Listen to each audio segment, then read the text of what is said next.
Nau mai haere mai ki tēnei o tā mātou huihuinga. Te kapu tuatahi me wihi atu ki aihua, nā reira me karakia tātou nei. Tikina atu rā te kākano o te pihinga mahuri. Te tiki te ao na tai ao ora, na tai ao tipu, kia tipu tō tika, kia tipu whakahihi, kia tipu ki te whai au ki te māramatanga tai ahoho. Ko te pūtake kia papa tuanuku ko ngā wawata kia rangi nui. Tēnei te mauri ka whakatata, tēnei te wānanga ka whakakake, tēnei te ia ka whakamaua, ka whakaputaina ki te whai au, ki te māramatanga, ai aho, haumie, huie, taikie. He honore he kuroria, te atua, he maunga rongo ki te whenua, he whakaaro pai ki ngā tangata katoa. Kia tātou kore rau mai, ko wehe atu ki toa te ārai. Tēnei e pikau atu ana. E hoi ato waka wairua ki ngā tini whetū kua piro ki te tatau o te pō. Kia tātou kore rau mai ki raro i te tuanui o tō mātou whare, ki raro i te kaipapa o tēnei rā. Nau mai, rarau mai rā. Tēnā tātou e te whānau. My name is Roy Mata. I'm actually calling in just to whakatau you, to bring you all into this space. I see my friend Winnie has just entered. She's lucky I didn't make her do the karakia. But no mai haere mai. We do have a few people from our team on the line, and some of them will be front facing, some of them will be doing a lot of the back stuff. So on the line we have myself, Roy Mata, on part of the design team. Then we have Lee and we have Kelly, and they'll be doing a lot of the back stuff, all the technical questions, bits and pieces, waiata, all of those things. Well, they can sing a waiata if they want. If you have any pārtai or anything, please feel free to reach out to either Kelly or to Lee. On the line also we have Angie, and then we have Penny, who are calling in from Wellington. But they're here as just to join us. And then we also have our speaker, who I will introduce pretty soon. Tēnā tātou. So the space that we're coming in together is if you are new, welcome. If you are not, welcome back. We're wanting to create a space for whānau, people within the public sector who are working in complex environments, just a place where you can come together with like-minded people. And we'd like to acknowledge at this time the difficult time that we're working in, and the many people we'd like to encourage you all to support and take good care of yourselves in these, in these complexities that we find ourselves working in. And we hope that our session and just being together today can be a space of learning, and a space to just restore and regenerate your hauora and yourselves. Again, if you have any questions, please reach out to Cal or reach out to Lee. Now, the rhythm of the work today will be more of a light touch, and we've been given the opportunity to listen to my mate.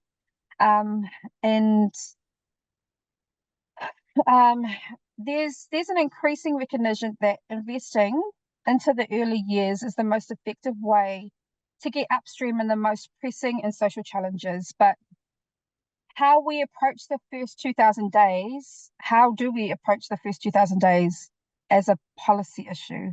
We can learn from other countries, which Aimee has done. And we can learn from other countries to see how we can unleash the power of locally led solutions. Today, Aimee will be reporting back on her mahi within the Harkness Fellowship. Blessed, I haven't heard this kōrero yet, so we'll gear up for what she has. While she was doing her Harkness Fellowship, she was able to engage with a range of innovative early years focused place-based initiatives across the US, as well as visiting teams and leading academic institutions, including the Centre of Developing Child, Stanford University, and Early Childhood for UCLA Centre of Healthier Children. The Harkness Fellowship are awarded to outstanding mid-career public servants to undertake research in their chosen area of study in the US for between 3 to 6 months. The fellowship seeks to enforce New Zealand and United States links by enabling leadership, leaders, the opinions within Aotearoa. All right. Now, a little bit about my Mayday. Aimee used to be my boss. Now she's a very good friend. I've since moved over to another sector, but she's still a very good friend of mine. She has a background in public health, and she's dedicated most of her career, not all of it actually, to improving community health and wellbeing through a range of social initiatives.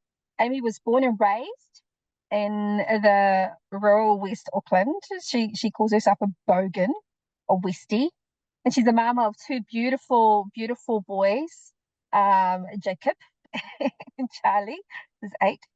And for the last 4.5 years, Aimee has led the Tamariki Wellbeing team nestled inside of the Southern Initiative. So that's Ames, and she's going to be our speaker for today. For the next little bit, we're going to send you guys into breakout sessions, just as an opportunity to hono, to meet each other. So what we want you to do is introduce yourself, one, and then ponder the following question. Now, Kelly will put the questions into the chat. So introduce yourselves and then have a kōrero about what are the challenges and the opportunities for community-led approaches in this current environment. Okay, pretty massive. What are the challenges and opportunities for community-led approaches inside our current environment? Kelly will put that into your chat, into each room. And are we ready to go, Cal? Bye. All right, we'll see you guys when you get back. No mai, hoki mai, e te whānau. Just going to pull up my slides here. And, all right. And we see. Hi. Can you see, Lee? Yep, cool. Kia koe te kai karakia e roi, tēnā koe, mō tō mihi anō hoki, e mihi ana. Kia tātou, kua tatu mai, ki raro i te kaupapa o te rā. Tēnei te tuku mihi kia koutou katoa, ko wai au, he hononga whakapapa oku ki Ingarangi, ki Aiarahi anō hoki, engari ko Aotearoa, taku whenua haumako, e te puaki au ki taupaki, i raro i ngā parirau manaki o te kawarau amaki rātou ko Ngāti Whātua ki Kaupara. No te aratu e nai anei, ko Aimee Hadrup tōku ingoa, no reira, tēnā koutou, tēnā koutou, tēnā koutou katoa. It's a great honour to be able to share into the space today. I love these practice foundation sessions, and it feels maybe a little bit overdue. Been back for a little while now to be able to come and share some of this epic experience that I had on this amazing Harkness Fellowship. I know the people on the line here today come from lots of different backgrounds. Some of you have heaps of knowledge and subject matter expertise in this kind of space, so we definitely want to get into some good conversation after a bit of a whirlwind tour of some of my learnings from the stuff. And then obviously there'll also be people on the line who are newer to the first 2,000 days or early years as a kind of kaupapa. And there's a lot of talk about the first 2,000 days at the moment. So I just really want to start with kind of grounding ourselves in the perspective that I'm kind of coming from, I guess, like what I went into the fellowship kind of thinking about. I'll talk a little bit about what I did over there and who I spoke to, but I'm going to try and focus the kind of grunty stuff on like what are the things that we need to be grappling with right now to kind of seize the opportunity. And hopefully you've had some good conversations in your breakout groups around, what's happening in the environment and how do we best kind of be entrepreneurial at this time, I guess. So without further ado, kind of 4 things from the last 4 years working in this space at TSI with the best bloody team ever, I must say. Me and Phil are on the line today. So absolutely one-eyed about this, but the evidence backs me up. Children are our greatest taonga and the key to our future as a nation. The first 2,000 days of a child's life, and for clarity, that's like from conception through to about age 5, sets the foundation for everything that follows. To quote the late Professor Richie Poulton, who led the famed Dunedin study, the best scientific evidence in the world now tells us that the greatest social good will be achieved by investing in a child's earliest years. And the work of the Centre on the Developing Child, who I got to go and spend some time with, and some of my other poor Mihi were able to shoot over for a little bit to come and share that experience as well, which was epic. Their work has really powerfully illustrated that nurturing caregiving and supportive environments around children build the architecture of the brain, and support all of the biological systems that are growing in this really foundational time, while chronic stress on families can really derail child development, which kind of has been a big influence on the thinking in terms of what are the policy solutions to supporting the early years. The actions that we take now to better support whānau at this time have immediate benefits for child development outcomes, and those benefits continue to pay dividends over a lifetime. As I say, completely one-eyed about it, but facts are facts. And we know that the conditions for raising healthy tamariki are not equally distributed in this country. That will come as no surprise to anybody on the line. We know that where a child is born and where they grow up dramatically influences their later life outcomes. And this is our ultimate prevention investment window to ensure that all children have the opportunity to reach their potential. We're not doing this stuff very well at the moment. I think it's fair to say. I've euphemistically said the opportunity hasn't yet been realised. But we just don't have currently a coherent approach across government to supporting children in their whānau in this really critical time of life. I think it's fair to also say that we struggle to invest in the upstream version of prevention, creating the conditions where whānau have what they need to be able to nurture their tamariki, and interventions are overwhelmingly focused on crisis response with supports that strengthen and support healing, pretty thin on the ground, right? This is all stuff that we've talked about a lot in these kind of sessions, so I know I'm preaching this to the converted here. And I guess the kind of thing that I've been thinking about a lot lately is the simplicity of the idea of investing in the first 2,000 days really belies the complexity of what that means for the public service. No single agency owns the first 2,000 days. And investment is kind of scattered across government and then coming down through a whole lot of silos. And nobody really has good visibility at a national or a local level on what this looks like. For those of us working on the ground in South Auckland, it can feel a little bit like this. The kind of siloed policy and commissioning approaches, and that kind of linear view of, okay, we're going to do X and we'll get Y. It's not cutting it, right?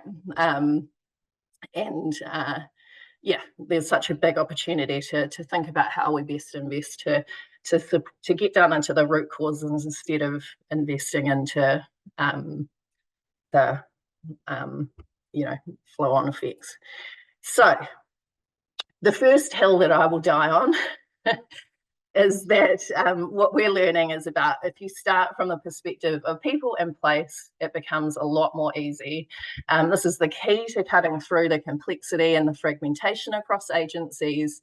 Starting with place makes it possible to reverse engineer, to use a beautiful Angie Tangaideism, reverse engineer back from what works in context and reconfigure investment to maximise effectiveness and efficiency, right? Something that people are talking about a lot at the moment. us trying to architect this stuff from the perspective of central government just doesn't work. And I know there's some amazing folks on the line who are working really hard to think about what does relational commissioning that enable these kind of ways of working to be possible as well. Yeah, so the last little thing I want to say before getting into the fellowship stuff, the second hill I will die on, as it were, is that to get different outcomes, we have to do things differently.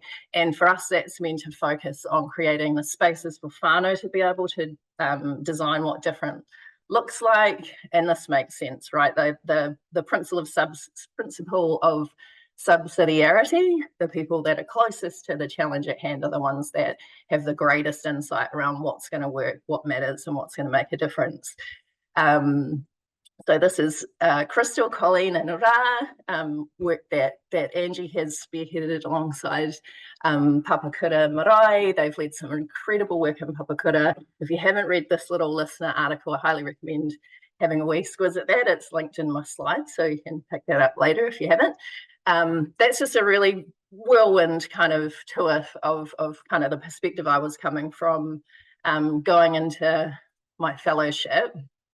And so really kind of curious, what could we learn about how people are thinking about this stuff in a really different context?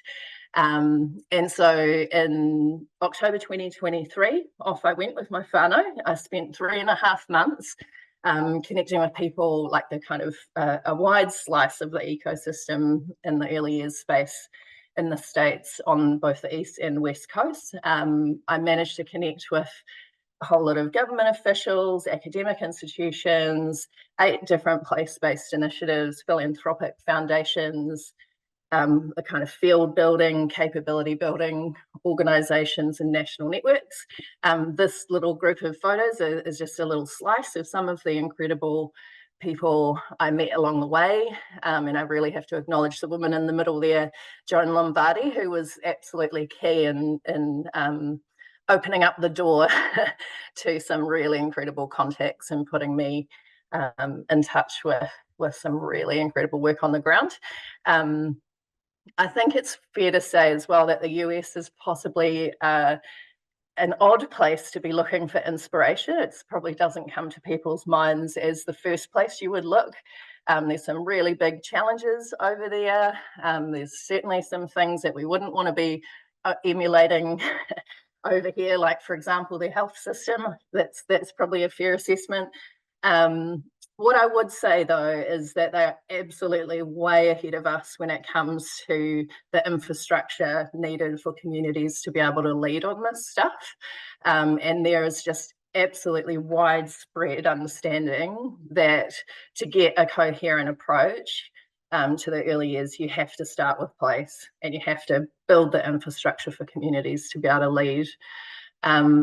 This is not because they have much more sophisticated policy and investment kind of approaches.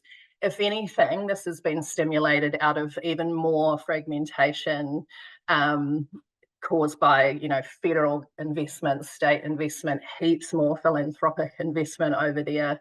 And all of those things don't talk to each other, right? So communities have just had to find a way to bring this stuff together. And definitely fair to say that philanthropic investment has really helped to accelerate that. So I kind of like this little diagram that came out recently. It's from a blog post that Joan wrote, which again is linked at the bottom here, well worth a little read. But they've learned a lot about the ways of working that effectively resource and enable communities to take action to bring together these really disparate but overlapping systems that are really critical when we're thinking about early childhood outcomes. So that's just a kind of grounding, I guess, in very, very high level in terms of the general kind of thread of what I was able to focus on. And so thinking a lot, and now I'm a few months into quite a few months now, and into being back and kind of re-immersing myself in a wildly different political context from when I left, bearing in mind the election result had happened at that stage and we hadn't yet even seen the coalition agreement.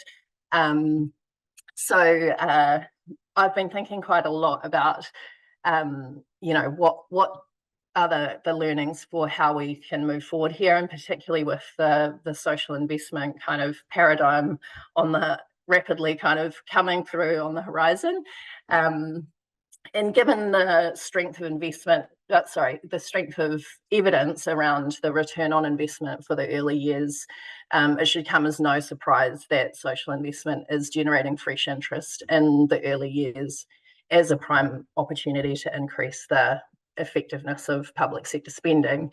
There was a report that came out from the UK recently estimating something in the order of like $45 billion annually could be saved if they actually did some of this stuff. So the case for it on an economic front is really strong.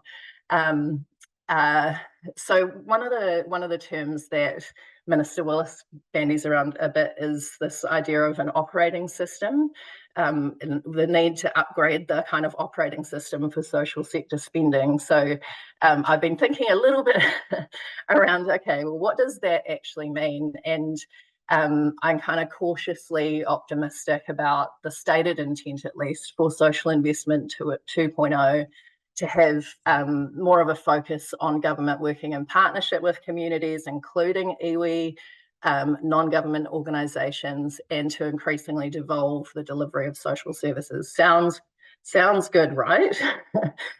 So as social investment 2.0 takes shape, there's kind of three shifts that they've made in the States that I think we'd be really wise to incorporate here in terms of this idea of how do we change the operating system in order to get a different outcome.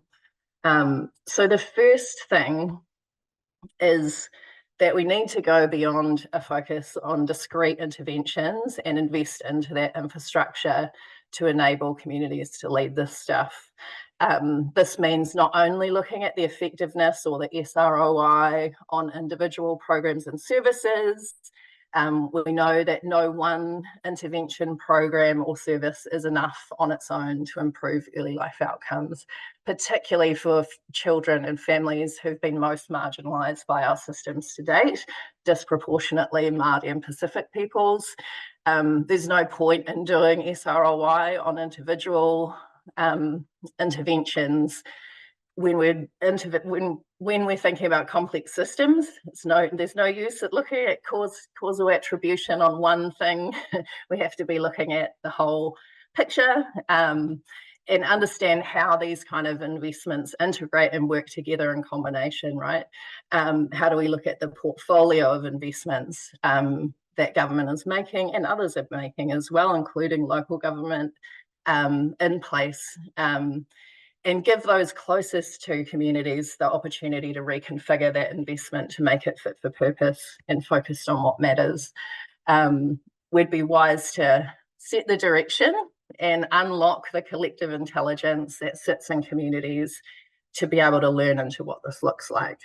I quite appreciated this little quote from one of the amazing leaders from Strive Together, which is a really cool example to have a wee look at in terms of infrastructure for this stuff.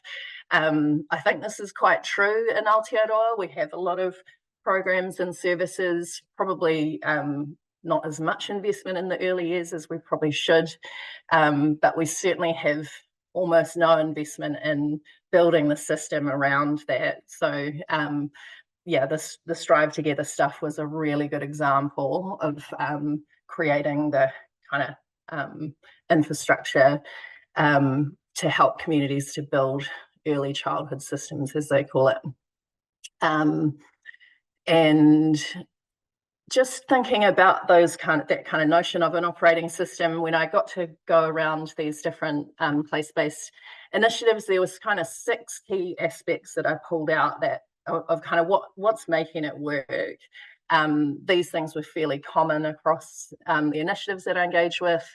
And worth noting that we have lots that we can build on here. It's not saying we don't have any of this stuff, but I think we're not necessarily looking at it as a critical part of like how does the public sector operate best. So that that investment into a backbone sort of holding team to be able to drive the effort in place, having dedicated roles, be that around data, be that around whānau-led innovation, cross-agency collaboration, that sort of agency agnostic resource is really, really key.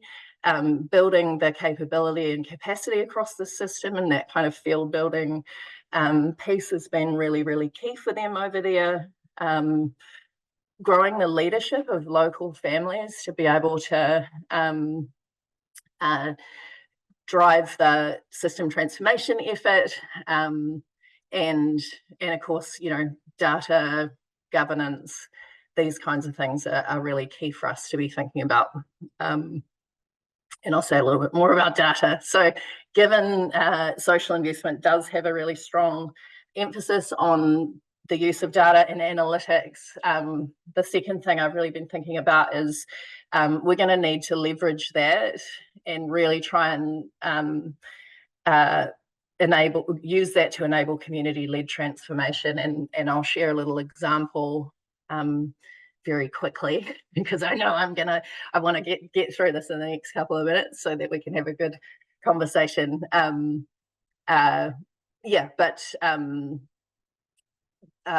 lost my thread.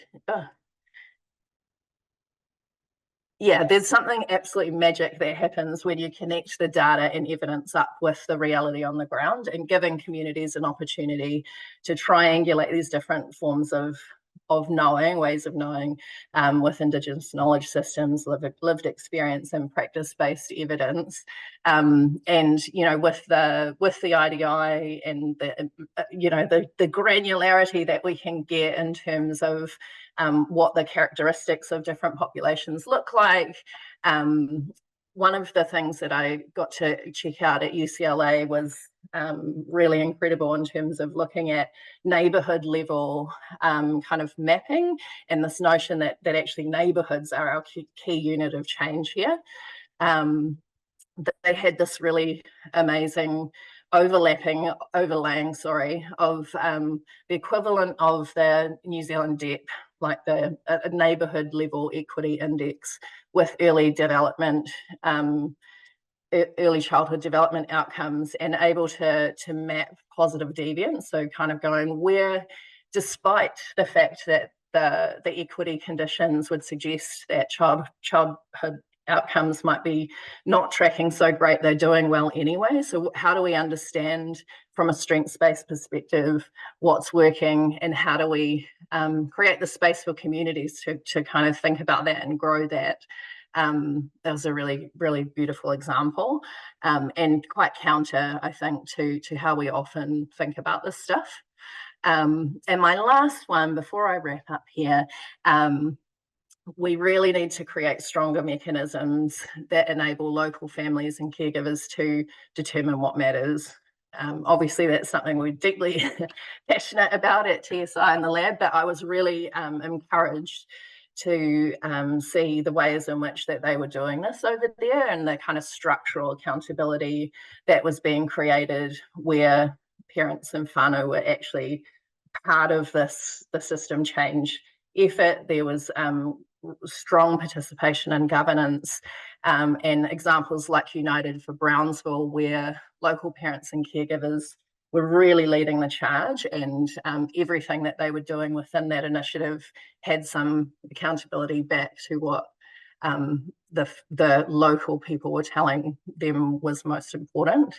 And just to finish up on my little ditty here, I loved this quote from an amazing parent leader that I met at a meeting in Brownsville in Brooklyn, New York. My grandma always used to say to me, it's amazing how when you get a bunch of smart people in the room, common sense often walks out the door. And it's really quite true. I think that if we have whānau at the center of the way that we're thinking about this stuff. We're de-risking ourselves from doing dumb stuff. I'm sure all of us have some examples of how dumb stuff can happen. So yeah, that's probably enough in terms of a little bit of a whirlwind trip through my my experience here. I want to be able to give us some time to go back into our breakout groups. I've obviously covered a lot of territory in this short little trip through, but curious to hear from you about what connects with stuff that you might be grappling with in your mahi. Is there any kind of reflection as a group that you might like to share back with the wider group, or any particular questions you might have? Yeah, and I'll pass it back to Lee to pop us into groups. Thanks, team. Well, kia ora e te whānau. Surprise, it's me, Angie. I'm tagging in to help facilitate the rest of the session. Nō reira, tuatahi he mihi nunui kia roi mata mo te karakia me te mihi kia tātou i tēnei rā.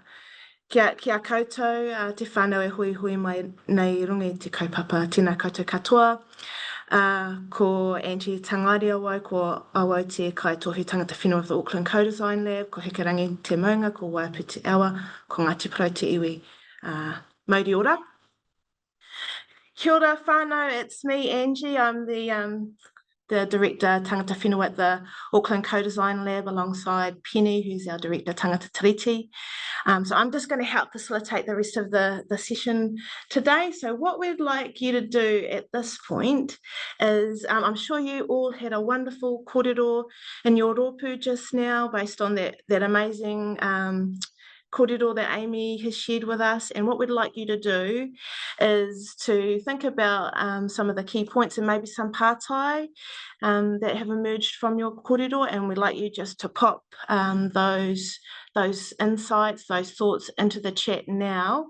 We'd also like you to think about pātai that you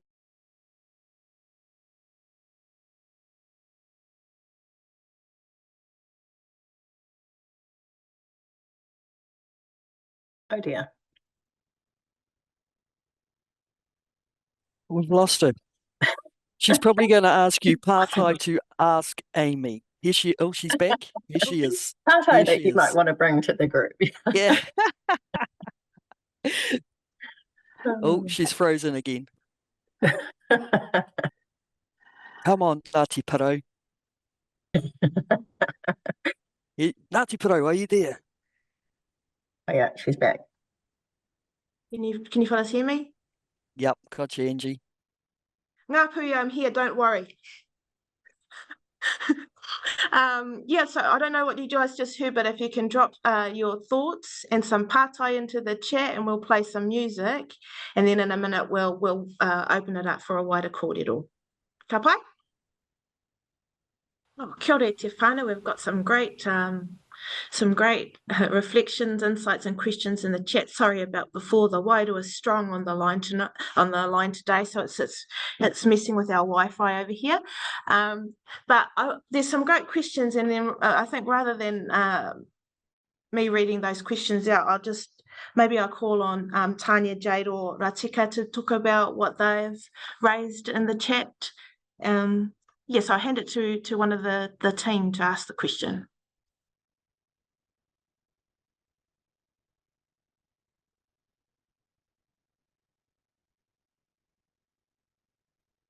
Well, in our chat, we were just talking about, especially across like my world and Ratika's world, how we're tasked with different outcomes. I'm in health and preventing ill health. Ratika's preventing sexual violence, but the interventions, or, you know, like Aimee said, the data shows that the type of interventions in the early years are the same.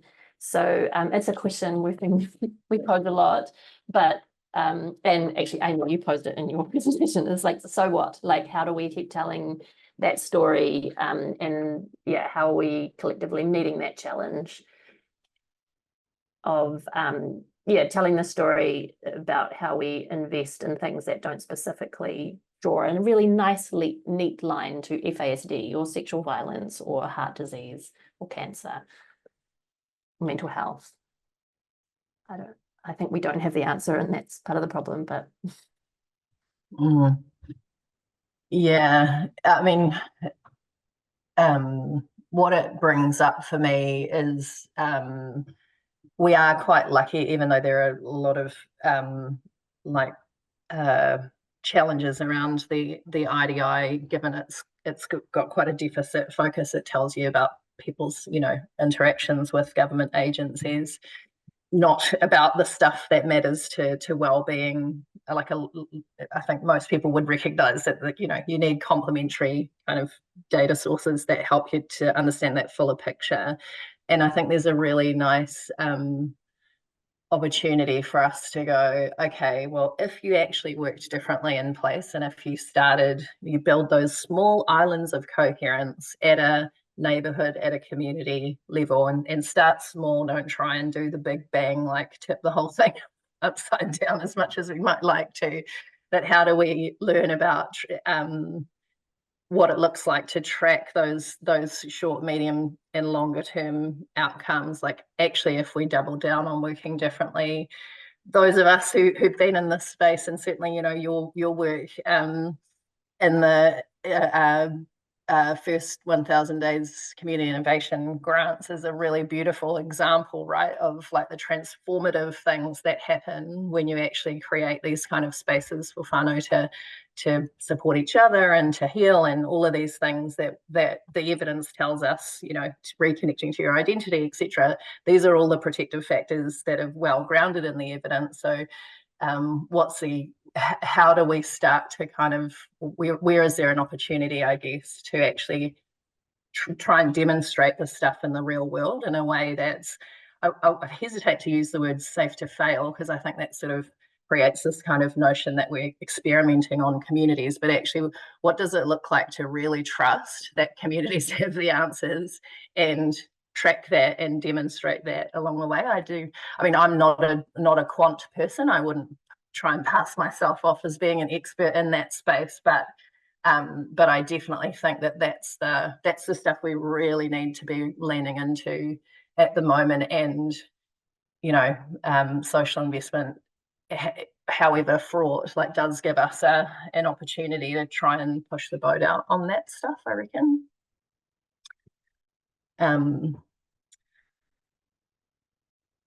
Hi. Aimee, there's a question in here about a reflection rather on how can we share data evidence from Connie. How can we share data evidence insights from communities in ways that people in leadership understand, but more importantly, feel? That is beautiful. Yeah. Well, I probably quote another Angieism, which is the opportunity to collapse the distance between people who are, making the big decisions at a cabinet level and higher up in our government agencies. If we actually had these kind of platforms in which, like we sort of prototyped with the work in Papakura, for whānau to help agencies to redesign their approach around what's actually going to work for them. I think, my sort of, and I invite you to reflect on this as well, Angie, but the effect that work had on the agency leaders was as high as it was for the whānau that were involved in that, in terms of, we all know in the sort of system space that shifting people's mental models is the most powerful intervention that we can get. I sort of believe that that stuff comes through experiencing a different way of working. So I guess that would be my thought is, how are we creating opportunities for people to immerse in what that looks and feels like, and again, for them to get an opportunity to be alongside the people that, we talk a lot about, and we're doing all these analysis on their lives, but actually, what does it look like to work alongside them? Would you add anything, Ange? I think that sounds good to me, and I think you've already in your kōrero what you covered is like what are the mechanisms that we can co-create with whānau at a local level that are sharing power and control. So we've got people working together on the same kaupapa in a way where whānau they're not participating, they have power to make decisions, and they have the ability to work towards what's going to support wellbeing in place. So I think it goes back to your point about collapsing the distance means we have to have different processes, platforms, and mechanisms for working alongside whānau. There's a question from Winnie here. Winnie's never short of a question or comment, which is great. And she's just asking about what's your thoughts on how we support policymakers to embed whānau and community voice and priorities in the work that they're doing? Yeah, again, this for me goes back to that thing of how do we create opportunities for more accountability? And I think again, with how I understand social investment is kind of shaping up, and obviously we're in a very financially constrained environment at the moment, so every agency is going to be under pressure to kind of continue to do that kind of line by line review. And how do we make good decisions about that if we don't actually have an understanding of how that stuff hits the ground? And there are some very live examples, right, at the moment of things that are getting cut that make no sense. So, yeah, I think part of the challenges I see it is kind of the legacy of the public management system having this kind of one-way traffic of we do the policy, we do the commissioning, we implement through contracts, and there's no opportunity for the learning back up around what's actually needed or how things are working at a kind of at a system sort of a level. And so I think there's a real opportunity for us to be a bit bold around how do we support communities to actually shape what the investment strategy needs to look like, and how do we kind of band together a little bit to kind of enable some of that. I think you're right there, Aimee. It's the social investment, the interest in social investment. I think you talked about it before. The IDI can tell us who and what, but it can't tell us what to do and why. So they'll tell us lots of things about population, who's living there and what are they experiencing, but it doesn't tell us what should we do about it that's different and why would you do it that way. And so I think the opportunity in social investment is so we can marry up those and draw on different knowledge systems to do things differently in place for wellbeing. We won't get to all the questions in the comments, e te whānau, sorry about that. Maybe we could get Aimee to do another session at a later date. She'll kill me for saying that. But just one more, and then there's a comment I'll make. Hamish has put an interesting comment in there as well. People are asking about what's your perspective on how you track, how we're measuring and tracking this kind of stuff that's helpful. Yeah, again, I think this is the stuff that is the work for us as people who want to see, really significant change in this space, and we're better if we can try and approach that together. I think, likes of ACC are doing some really important mahi to look at different indicators to track and investing really heavily in new mechanisms for collecting some of what's missing. So I mean, it's difficult because we're all, everybody's under a lot of pressure, and these are the times that it's really easy to retreat back into your kind of swim lane. So I think that's probably the stuff that drop us all in it. But that's the stuff that we all need to be leaning into, right? Yeah. I mean, Penny's the lab's resident expert on this type of thing. But what I would say it's one of our greatest opportunities to think about who says what's valuable and what needs to be measured. And so if you're starting from a whānau perspective and they're very clear about what supports wellbeing in place, then that's our opportunity to think to reorientate what the system dictates is valuable, and then like Aimee says, how we're tracking it. Great questions, everybody. Great questions. Hamish has popped up. I think we can do this and then do a close up. So I'm going to try. Hamish has asked, is the evidence is clear about the investment in the first 2,000 days, but is it too discreet, and is it upstream enough? Yeah, I think that's it's a good shout. What I would say is, like, you pull on the first 2,000 days or the early years and you get everything, right? Because actually, when you look at the evidence, it's about better supporting whānau.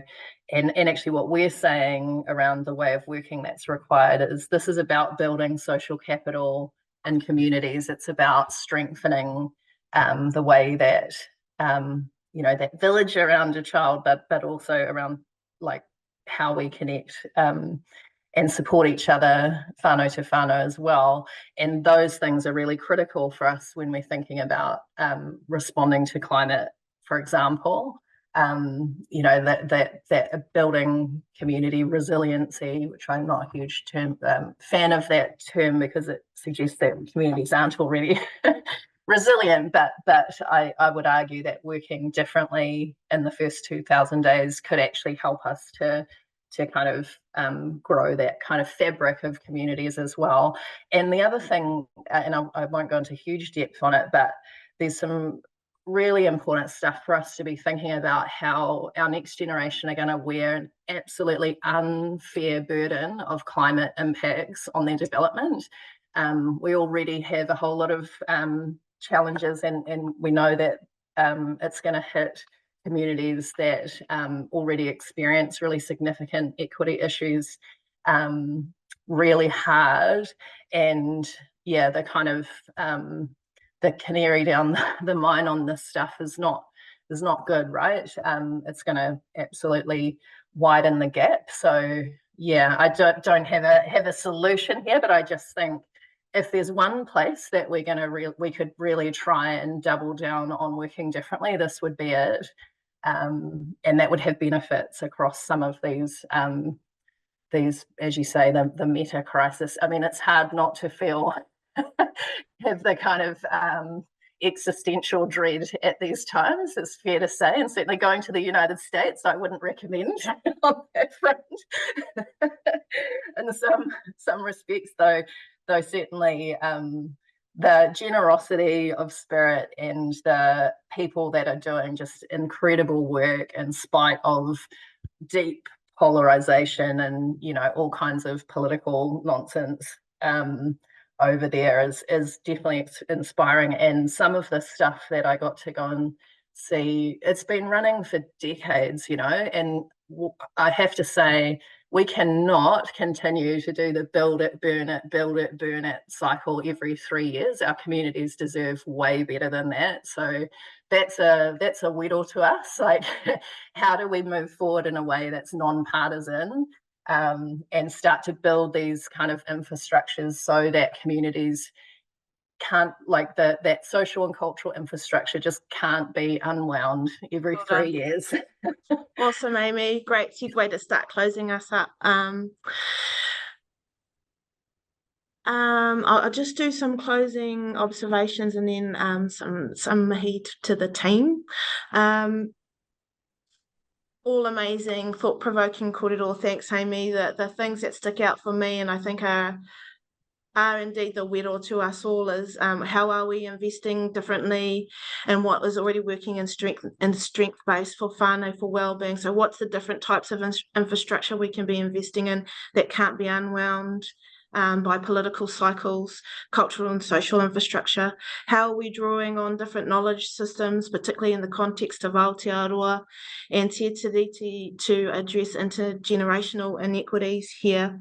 And what are we doing to think about the different types of mechanisms in place that are sharing power and control with whānau for better outcomes? All great provocations for us to collectivise on what seems to be a great opportunity at this time. What I'd say about Hamish's comment is that, in my mind, the early years is an opportunity to convene across intersecting systems. It's not a single time, it's not a single issue. There are so many systems intervening in the lives of whānau and tamariki. Our job is to figure out how we support wellbeing by looking across those systems and supporting change. We'd love for you guys to share some feedback with us about the session. You can pop that into the comments. I think Kelly's going to pop her email into the chat, and you can send that directly to Kelly as well. So we'd love to know how you found the session and if it was useful. We're also reviewing the practice foundations to make sure that these sessions continue to be useful to you and your mahi. So if you're interested in helping us review them, then please let us know. You can email Kelly or you can drop something in the chat. The video will be available shortly for this particular kōrero. We want to thank you all for spending your valuable time with us this morning. Lastly, I'd just like to thank Roi Mata for opening our session and the team for bringing everything together. Also want to mihi nunui tino aroha kia ariri I tēnei wā pauri, moi rā I te mārei kura, nō reira he mihi nunui, he mihi aroha kia rātou. So I just want to acknowledge our mate Riri, who has lost her nana, I think, today. So all our love with her. And I'd just like to close this with a karakia, if that's kei te pai, unless there's a offer from Ngāpuhi. So it's kei te pai. Okay, all right, thanks. Have a wonderful day, team. Me karakia tātou. Tūtaua mai I runga, tūtaua mai I raro. Tūtaua mai I roto, tūtaua mai I waho, kia tauai te mauritu, te mauri ora ki te katoa, tihei mauri ora. Have an awesome afternoon, e te whānau.